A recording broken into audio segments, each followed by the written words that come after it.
Ready?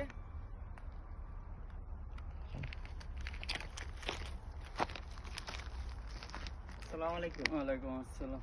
কি অবস্থা ভাই, কেমন আছেন? আলহামদুলিল্লাহ, আল্লাহ রাখছে ভালো। তো ভাই আপনি সৌদি আরব নতুন না পুরাতন? আমি না একটু পুরাতনই, 3 বছর ধরে আছে। তো কি কাজ কাম করেন কেমনি? আগে কাজ করতাম, এখন বর্তমান 3 মাস যাবত কাজ নাই, বর্তমান বেকার আছে।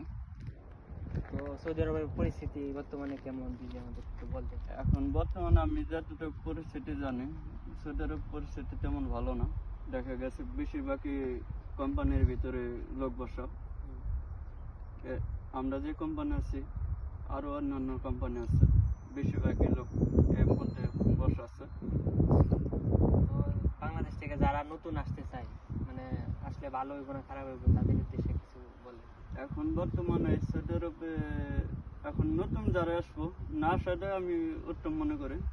কারণ হলো আমি 3-4 লক্ষ টাকা ভাঙ্গা আসা, এই 3-4 লক্ষ টাকা আপনার উঠাইতে গেলে মিনিমাম 4 বছর দেখা গেছে। আসার পরে কাজ কাম নাও পাইতে পারে, 2-3 মাস বেকারও থাকতে পারে।